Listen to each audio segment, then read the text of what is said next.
Hello everyone, I hope you are doing very well. Welcome to this class. आपका इस class में स्वागत है, जिसमें हम डिस्कस करेंगे इलेक्ट्रोकेमिस्ट्री चैप्टर में क्वेश्चंस का पार्ट 2। ठीक है, तो ये काफी इंटरेस्टिंग सेशन होने वाला है। इलेक्ट्रोकेमिस्ट्री चैप्टर काफी इंटरेस्टिंग है और न्यूमेरिकल पॉइंट ऑफ व्यू से भी इम्पोर्टेंट है। ठीक है, सो चलिए स्टार्ट करते हैं आज की क्लास। बट उससे पहले आप यहाँ पर डिस्क्लेमर देख सकते हैं। जैसा कि आप यहाँ पर देख सकते हैं कि हमारे स्लाइड डेक में उपयोग की जाने वाली छवियां केवल शैक्षिक उद्देश्यों के लिए हैं। हम इन छवियों के मूल निर्माता और मालिकों के बौद्धिक संपदा अधिकारों का सम्मान करते हैं। यदि आप इस डेक में उपयोग की जाने वाली किसी भी छवि के मालिक हैं और आपको कोई चिंता या मुद्दा है, तो कृपया sathi@iitk.ac.in पर हमसे संपर्क करें और हम छवियों को हटा देंगे। तो चलिए स्टार्ट करते हैं हमारे आज की क्लास, जिसमें हम डिस्कस करने जा रहे हैं प्रैक्टिस क्वेश्चन नंबर 9 से लेके क्वेश्चन नंबर 16 तक। कहां से कहां? क्वेश्चन नंबर 9 से लेके क्वेश्चन नंबर 16 तक। तो जैसा कि आप यहाँ पर देख सकते हैं question number 9।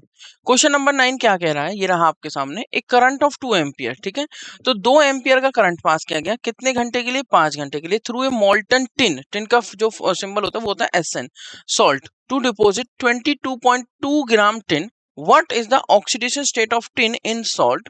Atomic weight of SN दिया हुआ है 118.69 ग्राम। अच्छा, जब हमने इक्विवेलेंट मास देखा था, तो इक्विवेलेंट मास हमें पता क्या होता है? इक्विवेलेंट मास होता है उसका atomic mass divided bye valency factor. और वैलेंसी फैक्टर हमने कैसे देखा था? वैलेंसी फैक्टर का मतलब क्या है? उसके ऊपर एक्चुअली में मोनो एटॉमिक है, तो चार्ज कितना है ये समझ सकते हैं हम। ठीक है, तो अब वही हमें निकालना है। हमें उसकी ऑक्सीडेशन स्टेट निकालनी है, तो उसका चार्ज निकालना है। बैकवर्ड आए तो उसका वैलेंसी निकालनी है। वैलेंसी निकालने के लिए हमें इक्विवेलेंट मास और एटॉमिक मास दोनों की जरूरत होगी। ठीक है, तो सीधा सा क्वेश्चन है, मैंने आपको हिंट दे दिया। आपको आंसर बताना है +2, +5, +3 या +4। इन 4 ऑप्शंस में से कोई एक ऑप्शन करेक्ट है। अच्छा, SN है तो ग्रुप 14 या कौन सी फैमिली का, वो आपको पता है? Carbon, silicon, germanium, tin, lead, आप सभी जानते हैं ग्रुप 14 फैमिली है।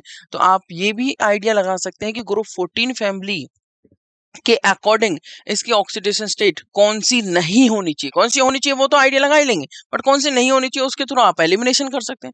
ठीक है, तो चलिए कोई नहीं, क्वेश्चन नंबर 9 को सॉल्व करिए। इस क्वेश्चन को सॉल्व करने के लिए मैं आपको 10 सेकंड का समय देता हूं। 10 सेकंड के बाद हम इस क्वेश्चन का सॉल्यूशन देखेंगे। आपको दिए जाने वाले 10 सेकंड शुरू होते हैं अब।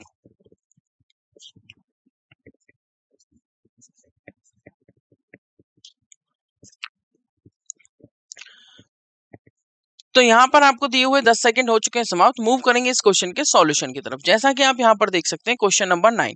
क्वेश्चन नंबर 9 का जो करेक्ट आंसर होगा वो होगा ऑप्शन ए, इक्विवेलेंट्स। और हमने नंबर ऑफ इक्विवेलेंट्स निकाल ली, जैसे होते नंबर ऑफ मोल्स, उसी तरीके हो से number of equivalents. Number of equivalents of tin हमने निकाले, क्योंकि number of equivalents of tin का जो फॉर्मूला होता है वो क्या होगा? Atomic mass of tin divided by equivalent, given mass by equivalent mass. Given mass कितना है? 22 पॉइंट ग्राम। ठीक है, एटॉमिक मास नहीं, गिवन मास।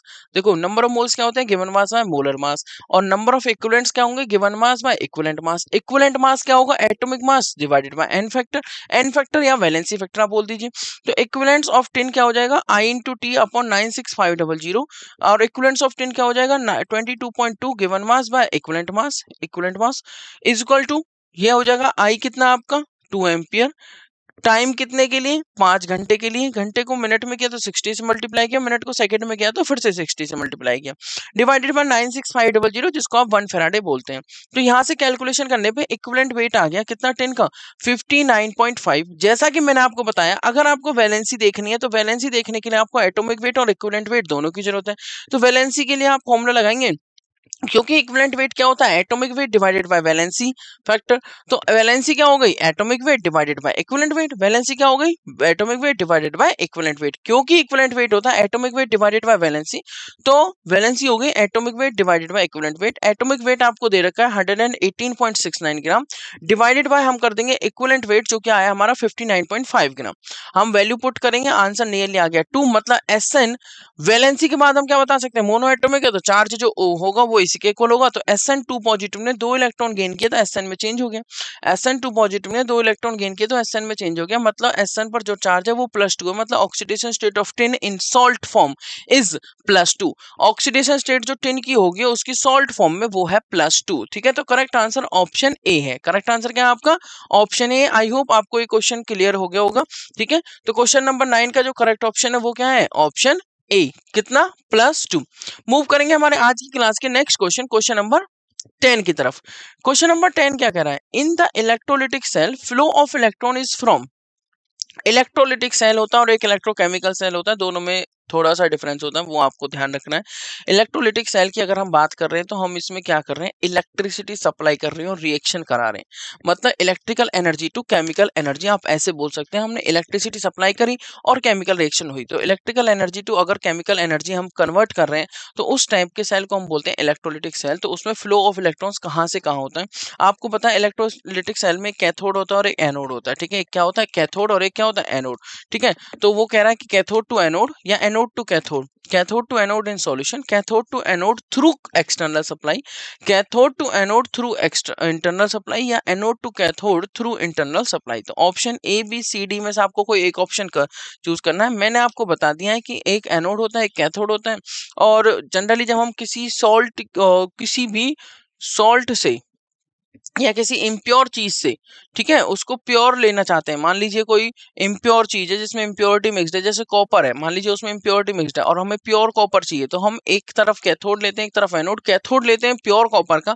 और एनोड लेते हैं इम्प्योर कॉपर का, ताकि इम्प्योर चीज का ऑक्सीडेशन होगा और वहां से कॉपर निकल के कैथोड पे डिपोजिटेड होता रहेगा, ठीक है। तो ऐसा होता है। और जो कॉपर लेते हैं, जो प्योर वाले लेते हैं, वो एकदम थिन थिन रोड लेते हैं, एकदम थिन इलेक्ट्रोड, और जो इम्प्योर वाला लेते हैं वो थिक लेते हैं, ताकि उसमें से कम होता रहे और वो बढ़ता रहे, ठीक है एवरीवन। उसके नीचे एनोड मड आ जाती है, जो इम्प्योरिटी होती है वो कलेक्ट होती है, वो एनोड मड बोल देते हैं। चलिए उस पॉइंट पे नहीं आते, मैं आपको बताना चाहता हूँ इलेक्ट्रोलिटिक सेल के बहुत सारे एग्जांपल्स, बहुत सारी प्रोसेसेस हमने कवर करे हैं, तो इस क्वेश्चन को करना बहुत ईजी है। एकदम से समझिए ध्यान से क्या होना चाहिए इसमें। तो इस क्वेश्चन को सॉल्व करने के लिए मैं आपको 10 सेकंड का समय देता हूँ, 10 सेकंड के बाद हम इस क्वेश्चन का आंसर देखेंगे। तो चलिए आपको दिए जाने वाले 10 सेकंड शुरू होते हैं अब।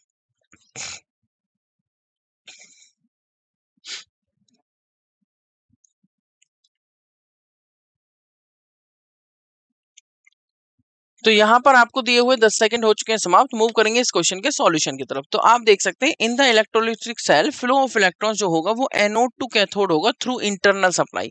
Anode to cathode, electrons flow होते हैं एनोड टू कैथोड, ध्यान रखना। और कौन सी सप्लाई से, इंटरनल सप्लाई से, अंदर जो सप्लाई होती है, ठीक है।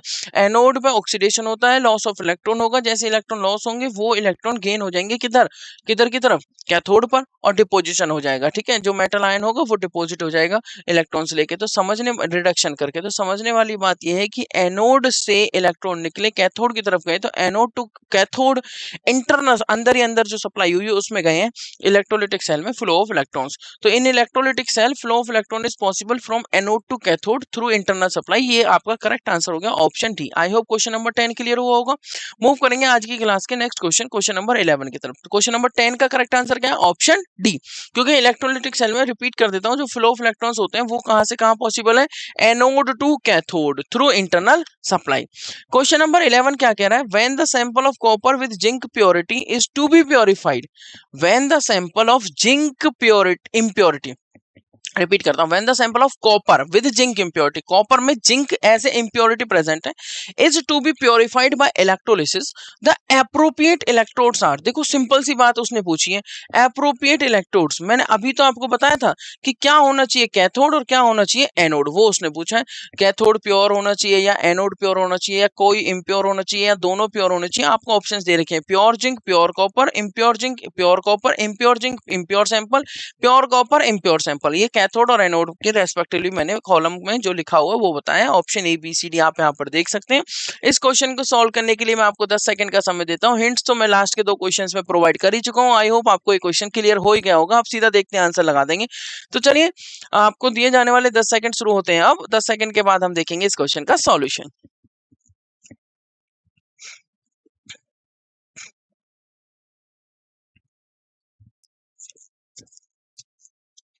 तो यहाँ पर आपको दिए हुए 10 सेकंड हो चुके हैं समाप्त। मूव करेंगे इस क्वेश्चन के सॉल्यूशन की तरफ। क्वेश्चन कह रहा है करेक्ट आंसर होना चाहिए ऑप्शन डी, क्योंकि जो कैथोड है वो प्योर कॉपर होगा और जो एनोड है वो इम्प्योर सैंपल होगा। एनोड पर ऑक्सीडेशन होगा, जो इम्प्योरिटी होगी वो as a anode mud collect होती रहेगी, और जो इसमें कॉपर प्रेजेंट होगा वो कॉपर जाके कैथोड पर डिपोजिट होता रहेगा रिडक्शन के थ्रू। कैसे, रिडक्शन के थ्रू। तो impure sample is made the anode and pure copper act as cathode. यही होता है इलेक्ट्रोलिसिस में, जब हमें कोई भी ओर हो गई जिसको हमें क्या करना है, प्योरीफाई करना है, तो जो इलेक्ट्रोलाइटिक रिफाइनिंग होती है वो इसी टाइप से तो होती है। जितनी भी इम्प्योरिटीज उसमें प्रेजेंट रह गई हैं वो impurities as a anode mud collect होती रहेंगी। एनोड के नीचे एनोड पे ऑक्सीडेशन होगा, जो उसमें मेटल आयन प्रेजेंट होगा, जो उससे मेटल आयन निकलेगा, ठीक है, वो मेटल आयन कहाँ जाएगा, कैथोड की तरफ जाएगा और इलेक्ट्रॉन लेके रिडक्शन करके कैथोड पर डिपॉजिटेड या लिबरेटेड होता रहेगा। डिपॉजिटेड होता रहेगा, क्या होता रहेगा, डिपॉजिटेड होता रहेगा, नॉट लिबरेटेड, डिपॉजिटेड, ठीक है। तो करेक्ट आंसर क्या हुआ, ऑप्शन डी। तो कैथोड बना होता है प्योर कॉपर का, या मैं कहूं प्योर मेटल का। किसका कहूं, प्योर मेटल का। जिस मेटल को आप क्या कर रहे हो, जिस मेटल के आप मान लीजिए एनोड पर वो लेना है जिस मेटल को आप प्योर करना चाहते हो, और जिस मेटल को आप प्योर करना चाहते हो उसी का प्योर मेटल कैथोड पर लेना है, बस हो गया। तो कैथोड पर प्योर कॉपर और एनोड पर इम्प्योर सैंपल। कई बार हम इलेक्ट्रोप्लेटिंग करते हैं तो उस टाइम पे हम दो डिफरेंट डिफरेंट मेटल्स ले सकते हैं, जिसकी प्लेटिंग करनी होती है उसके अकॉर्डिंग, ठीक है, जिसकी प्लेटिंग करनी होती है उसके अकॉर्डिंग। आई होप ये क्लियर हुआ होगा। चलिए अब हम मूव करेंगे हमारे आज की क्लास के नेक्स्ट क्वेश्चन, क्वेश्चन नंबर 12 की तरफ, ठीक है। प्लेटिंग, इलेक्ट्रोलिटिक रिफाइनिंग, ये सभी प्रोसेसेस हैं जिनमें इलेक्ट्रिसिटी मतलब इलेक्ट्रोलिटिक सेल का कॉन्सेप्ट हम यूज कर रहे हैं। ओके एवरीवन, ठीक है। तो स्टार्ट करें क्वेश्चन नंबर 12। देख सकते हैं आप यहाँ पर क्वेश्चन नंबर 12 इजी सा क्वेश्चन है। कह रहा है lambda naught M, lambda naught M NH4OH का मतलब समझ रहे हो आप। लैम्डा मतलब, लैम्डा एम मतलब मोलर कंडक्टिविटी, और नॉट का मतलब एट इनफाइनाइट डायरेक्शन, जिसके लिए हम वर्ड यूज कर लेते हैं लिमिटिंग मोलर कंडक्टिविटी, ठीक है। Lambda naught M NH4OH is equal to, चार ऑप्शंस आपको दिए हुए हैं, lambda naught M NH4OH plus lambda naught M NH4Cl minus lambda naught M HCl, या फिर lambda naught M NH4Cl plus lambda naught M NaOH minus lambda naught M NaCl, या फिर lambda naught M NH4Cl plus lambda naught M NaCl minus lambda naught M NaOH, या फिर lambda naught M NaOH plus lambda naught M NaCl minus lambda naught M NH4Cl, ठीक है। तो सीधा सा question है, जैसे मैथमेटिकल इक्वेशंस की तरह होता है, कोलरोच लॉ से आप इसे सॉल्व करेंगे। मैथमेटिकल इक्वेशंस जैसे होती है ना कि किस तरीके से हम इसे x प्लस वाई को ला सकते हैं, दैट्स इट। उसी तरीके से इस क्वेश्चन को आपको सॉल्व करना है। तो इसको सॉल्व करने के लिए मैं आपको देता हूं 10 सेकंड का समय। 10 सेकंड के बाद हम देखेंगे इस क्वेश्चन का आंसर। आपको दिए जाने वाले 10 सेकंड शुरू होते हैं अब।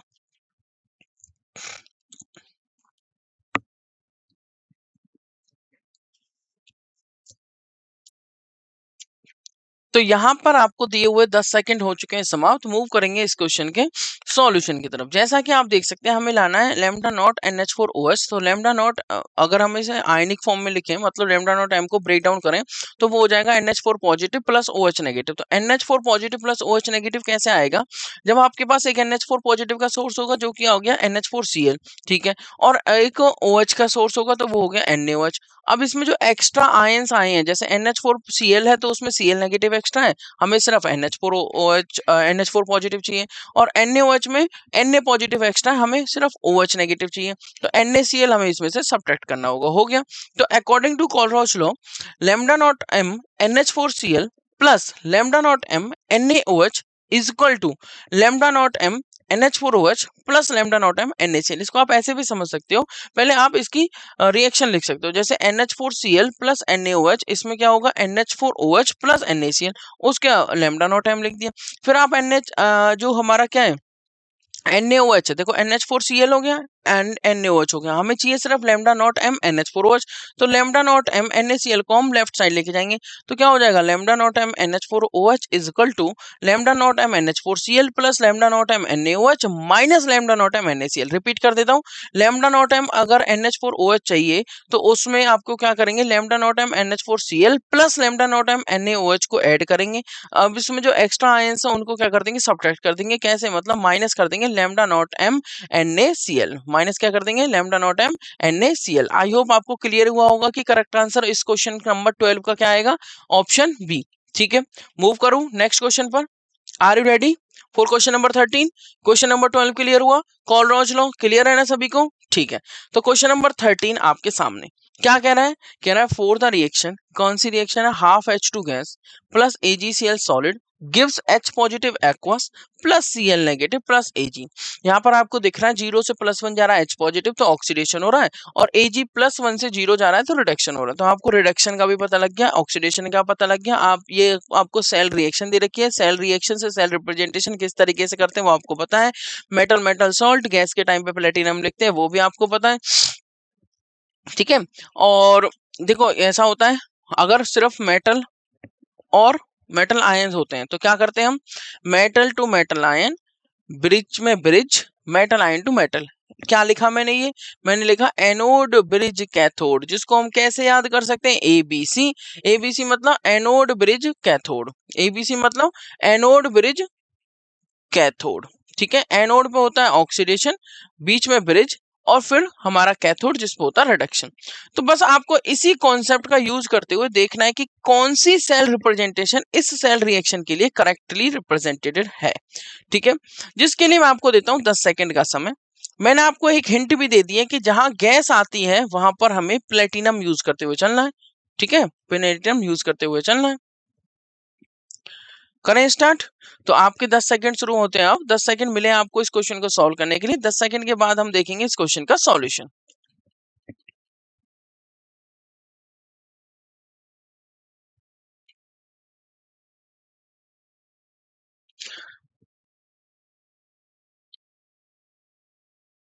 तो यहां पर आपको दिए हुए 10 सेकंड हो चुके हैं समाप्त। अब हम मूव करेंगे इस क्वेश्चन के सॉल्यूशन की तरफ।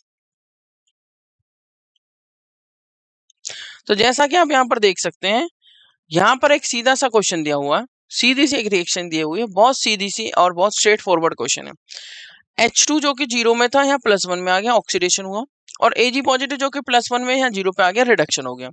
हमें कैथोड का पता लग गया, एनोड का पता लग गया। ABC रिप्रेजेंटेशन होती है, एनोड मतलब ऑक्सीडेशन, तो जिसका ऑक्सीडेशन हो रहा है उसको A पे रख दो, मतलब एनोड पे। तो हो गया H2 से जा रहा है HCl, A, ये बीच में आ गया B फॉर ब्रिज, और यहाँ आ गया कैथोड, AgCl से Ag, हो गई रिप्रेजेंटेशन। भाई PT लगाया क्योंकि गैस है, तो H2 गैस, ये जो लगाया जाता है ये हमारा क्या है, फेज बाउंड्री। क्योंकि ये गैस है, ये एक्वस है, जहां भी फेज बाउंड्री आती है तो डिफरेंट फेज आते हैं, तो एक बाउंड्री लगाई जाती है जिसको हम बोलते हैं फेज बाउंड्री। ठीक है, सिंगल जो लाइन है वो फेज बाउंड्री को रिप्रेजेंट करती है। ठीक है, ये मेटल है सॉलिड, ये गैस है, तो phase boundary PT/H2 gas, then HCl aqueous, then bridge. ये ब्रिज बता रहा है कि ये एनोड है और ये कैथोड है। ठीक है, एनोड और कैथोड के बीच में ब्रिज होता है। AgCl सॉलिड, फिर phase boundary Ag solid, AgCl solid और Ag सॉलिड। ठीक है, ये हुआ हमारा H2 undergoes oxidation and AgCl, Ag positive undergoes reduction। मैं क्या कह रहा हूं, H2 undergoes oxidation और किस में कन्वर्ट हो गया, H पॉजिटिव में, एंड AgCl जिसका Ag पॉजिटिव undergoes reduction और किस में चला जाता है, Ag में। Therefore cell may be represent as PtH2 gas, HCl aqueous, bridge, AgCl solid and Ag solid। देखो ये मेटल सॉल्ट है और ये मेटल है, ये मेटल सॉल्ट है और ये मेटल है। आई होप आपको ये क्वेश्चन क्लियर हुआ होगा। क्वेश्चन नंबर 13 एकदम सिंपल क्वेश्चन था, बट इसको थोड़ा सा एक लेवल अप कर रखा था। सिंपल क्वेश्चन आपको याद रखना है कि किस तरीके से आपको representation to reaction, reaction to representation जाना है। तो करेक्ट ऑप्शन हो गया ऑप्शन सी, क्वेश्चन नंबर 13 का। ये क्वेश्चन कई बार पूछ लिया जाता है, तो मोस्ट इंपोर्टेंट तो नहीं कहूंगा, बट हाँ इंपोर्टेंट है, क्योंकि सेल रिएक्शन टू रिप्रेजेंटेशन और रिप्रेजेंटेशन टू सेल रिएक्शन आपको जरूर आना चाहिए। क्योंकि अगर ये पोर्शन एक तो ये सेपरेट फॉर्म में पूछ ले जैसे इस क्वेश्चन में, या फिर इसको कहीं ना कहीं पूछ लेते हैं और वहां इसका यूज करना होता है कि सेल रिप्रेजेंटेशन दे दी, आपको रिएक्शन लिखनी होगी, रिएक्शन के बाद आप आगे का क्वेश्चन कर सकते हैं, या फिर आपको रिएक्शन दे दी, रिप्रेजेंटेशन लिखनी होगी, रिप्रेजेंटेशन के बाद आप आगे का क्वेश्चन कर सकते हैं। तो इस चीज से बचने के लिए आपको, ये इस कंफ्यूजन से बचने के लिए आपको सेल रिएक्शन टू रिप्रेजेंटेशन और रिप्रेजेंटेशन टू रिएक्शन, ये सभी टाइप की लाइक रिप्रेजेंटेशंस के लिए आपको क्लियर होना चाहिए, सभी टाइप की रिएक्शंस के लिए क्लियर होना चाहिए। ठीक है, चलिए तो क्वेश्चन नंबर 13 का करेक्ट ऑप्शन हो गया ऑप्शन सी। मूव करेंगे नेक्स्ट क्वेश्चन, क्वेश्चन नंबर 14 पर। क्वेश्चन नंबर 14 क्या कह रहा है कि विच of the following is not true. अब ये वाले क्वेश्चंस बहुत कंफ्यूजिंग करते हैं। नॉट ट्रू बोला है तो हम फ्लो में केवल ट्रू वाला आंसर लगा देते हैं, नहीं, नॉट ट्रू उसने पूछा है तो ध्यान से ऑप्शंस को पढ़िए। Cathode is negative terminal in an electrolytic cell, anode is positive terminal in an galvanic cell, galvanic cell electrolytic cell दोनों में फर्क है। Reduction occurs at cathode in either of the cells and oxidation occurs at anode.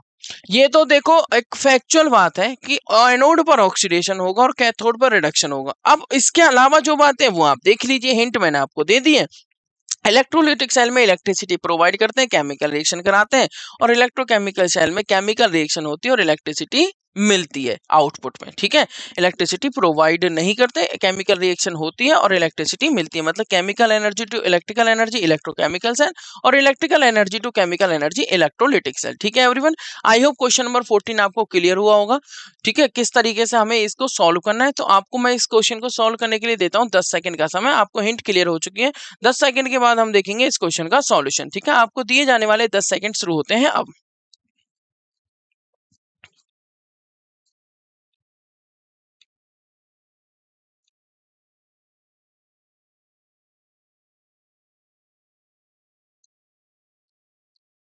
यहाँ पर आपको दिए हुए 10 second हो चुके हैं समाप्त। मूव करते हैं इस क्वेश्चन के सॉल्यूशन की तरफ। Which of the following is not true कि anode is positive terminal in a galvanic cell. ये बात ट्रू नहीं है, anode is negative terminal in galvanic cell, ठीक है। एनोड भी कैसा होता है, नेगेटिव, ठीक है भाई। लोन होता है ना, लोन से याद रखिए लेफ्ट ऑक्सीडेशन, एनोड नेगेटिव, ये याद रखिए। आरआरसीपी याद रख लीजिए, right reduction, cathode positive. Electrochemical cell या गैल्वेनिक सेल की गैल्वेनिक सेल के केस में आपको याद रखना है लोन। लोन मतलब लेफ्ट है, ऑक्सीडेशन है, एनोड नेगेटिव है, ठीक है। तो anode is positive terminal in a galvanic cell, नहीं, एनोड तो नेगेटिव होता है in galvanic cell. Cathode is positive whereas anode is negative terminal. ये बड़ी इंपॉर्टेंट बात है इलेक्ट्रोकेमिकल सेल और इलेक्ट्रोलिटिक सेल में जो डिफरेंस आपको करना है, ठीक है। तो which of the following is not true, option B is not true, बाकी सभी ट्रू होंगे, ठीक है। तो गैल्वेनिक सेल में क्या है, कैथोड पॉजिटिव होता है और एनोड नेगेटिव होता है। आपको LOAN लॉन याद रखना है, left oxidation, anode negative. Move करेंगे हमारे आज की क्लास के नेक्स्ट क्वेश्चन, क्वेश्चन नंबर 15 की तरफ, जो कि आज की क्लास का सेकंड लास्ट क्वेश्चन है। इजी है भी एकदम। अब देखो, अभी तक हम बात कर रहे थे किस बेस पर, अभी तक हम बात कर रहे थे ऑक्सीडेशन रिडक्शन के बेस पर, ठीक है। अब हम आ चुके हैं किस पर, बताइए, ई नॉट सेल पर, ईएमएफ पर। तो देखिए ये क्वेश्चन क्या है, standard reduction potential for Fe2 positive to Fe, Sn2 positive to Sn, electrodes are -0.44 and -0.14 volt respectively. कह रहा है for the cell reaction, reaction दे दी Fe2 positive plus Sn gives Fe plus Sn2 positive the standard EMF. तो आपको उसने ई not मतलब SRP दे रखा है, ठीक है। एसआरपी दे रखा है Fe2 positive to Fe and Sn2 positive to Sn, standard reduction potential. But आपसे पूछा हुआ है इस रिएक्शन के लिए स्टैंडर्ड ईएमएफ मतलब ई नॉट सेल बताइए। तो आपको ई नॉट कैथोड पहचान, आपको कैथोड पहचानना होगा और एनोड पहचानना होगा। इस रिएक्शन के लिए आप देख सकते हैं ये 2 से 0 जा रहा है और ये 0 से 2 जा रहा है। तो आपको पता है इंक्रीज इन ऑक्सीडेशन नंबर क्या होता है और डिक्रीज इन ऑक्सीडेशन नंबर क्या होता है। उसके बाद आपको ई नॉट सेल निकालना है। ई नॉट सेल का फॉर्मूला आपको पता ही होता है, E naught RHS minus LHS कर देते हैं, E naught cathode minus E naught anode कर देते हैं। बट ध्यान रखना सेम तरीके से लिखा होना चाहिए, दोनों ही स्टैंडर्ड रिडक्शन पोटेंशियल या दोनों ही स्टैंडर्ड ऑक्सीडेशन पोटेंशियल के टर्म में रहने चाहिए। और स्टैंडर्ड ऑक्सीडेशन पोटेंशियल अगर लेते हैं तो उसके अकॉर्डिंग फॉर्मूला भी चेंज हो जाता है। तो अगर मैं स्टैंडर्ड रिडक्शन पोटेंशियल के टर्म में बात करूं तो E naught cell equal to होता है हमारा standard reduction potential of cathode minus standard reduction potential of anode, मतलब E naught cathode minus E naught anode, ठीक है। तो इस क्वेश्चन को सॉल्व करने के लिए मैं आपको 10 सेकंड का समय दूंगा, जिसमें आपको इन 4 ऑप्शंस में से कोई एक ऑप्शन चूज करना है। मतलब plus 0.30 volt, minus 0.58 volt, plus 0.58 volt, minus 0.30 volt, ठीक है एवरीवन। तो आपको दिए जाने वाले 10 सेकंड शुरू होते हैं अब। उसके बाद हम देखेंगे इस क्वेश्चन का सॉल्यूशन।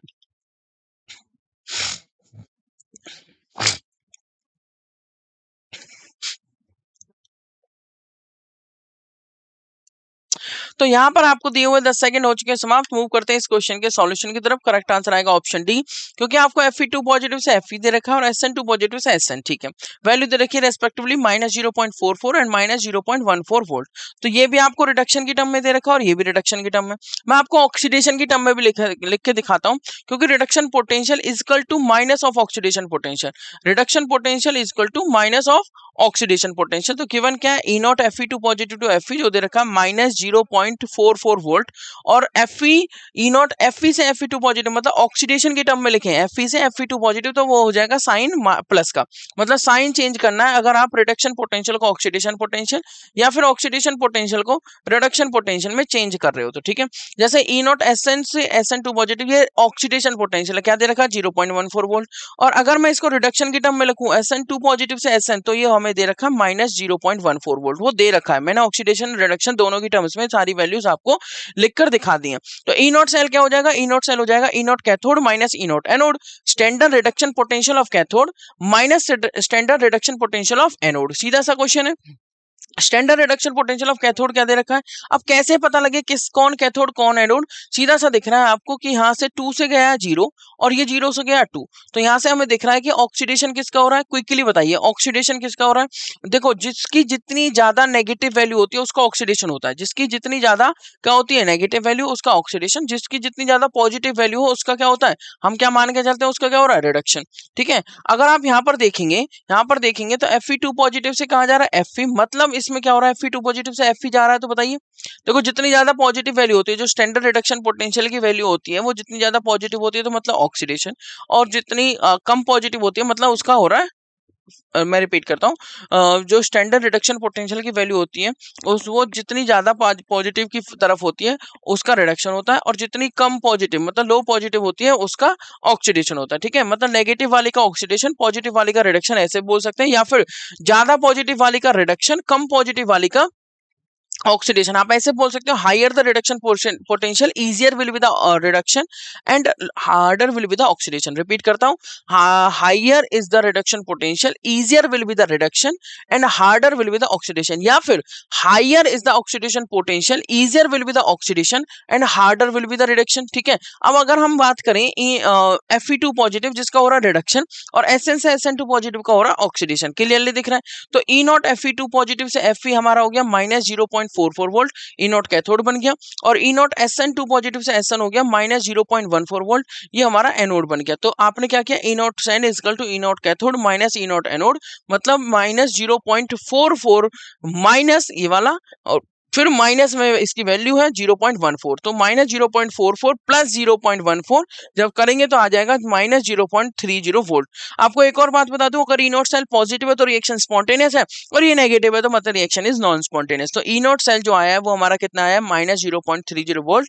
क्वेश्चन नंबर 15 का करेक्ट आंसर क्या हो गया आपका, D, option D, -0.30 volt. I hope ये क्लियर हुआ होगा कि किस तरीके से हम ई नॉट सेल मतलब स्टैंडर्ड ईएमएफ हम कैलकुलेट कर सकते हैं किसकी हेल्प से, कैथोड और एनोड की हेल्प से। तो इनोड कैथोड इनोड एनोड आपको देखना होगा और उनको सब्ट्रैक्ट करना है या ऐड करना है, जो भी करना है फॉर्मूला आपको पता है, inode cathode minus inode anode. ठीक है एवरीवन, तो करेक्ट आंसर आया ऑप्शन डी, क्वेश्चन नंबर 15 का। मूव करेंगे हमारे आज की क्लास के लास्ट क्वेश्चन नंबर 16 की तरफ। कह रहा है of the following metals that cannot be out of the following metals that cannot be obtained by electrolysis of the aqueous solution of their salts। ठीक है, आप क्या ले सकते हो, out of the following question out of the following metals. ठीक है, तो निम्नलिखित धातुओं में से जो उनके लवणों के जलीय विलयन के विद्युत अपघटन द्वारा प्राप्त नहीं की जा सकती हैं वो है सिल्वर Mg, Ag और Al, Mg और Al, या Cu और Cr। तो सीधा सा क्वेश्चन, एकदम बहुत सिंपल सा क्वेश्चन है, स्ट्रेट फॉरवर्ड क्वेश्चन है। क्वेश्चन नंबर 16 का आंसर आपको करना है। ठीक है, can not be obtained by electrolysis of the aqueous solutions. ठीक है, तो इनकी क्या देखनी है, किसकी रिड्यूसिंग पावर ज्यादा है, किसकी ऑक्सीडाइजिंग पावर ज्यादा है, उसकी हेल्प से आप इस क्वेश्चन का सॉल्यूशन कर सकते हैं। इलेक्ट्रोकेमिकल सीरीज आप सभी ने देख ही रखी है। चलिए इस क्वेश्चन का सॉल्व करने के लिए मैं आपको देता हूं 10 सेकंड का समय, उसके बाद हम देखेंगे इस क्वेश्चन का आंसर। आपको दिए जाने वाले 10 सेकंड शुरू होते हैं अब।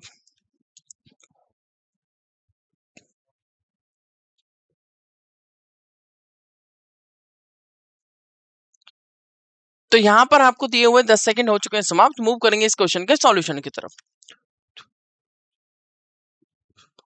तो यहाँ पर आप देख सकते हैं इस क्वेश्चन का जो करेक्ट आंसर होगा वो होगा ऑप्शन सी, कौन सा, Mg और Al। Mg और Al मतलब ऑप्शन सी, मतलब मैग्नीशियम और एल्यूमिनियम को उनके जलीय घोल के विद्युत अपघटन द्वारा नहीं निकाला जा सकता। मतलब magnesium and aluminium can not be extracted by the electrolysis of their aqueous solution, क्योंकि this is because their reducing potentials are negative। Their reducing potentials are negative।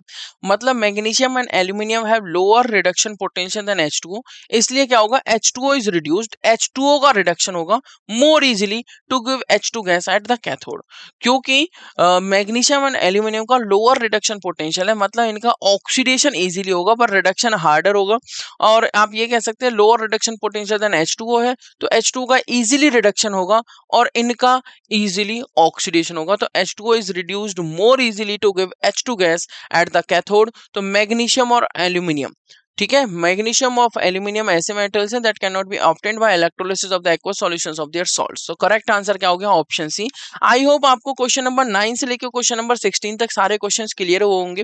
तो आज के जो सेशन है उसमें हमने कहाँ से क्या डिस्कस किया? आज के सेशन में हमने standard reduction potential, oxidising power, reducing power, E naught cell कैसे कैलकुलेट करते हैं। उसके अलावा हमने क्या देखा?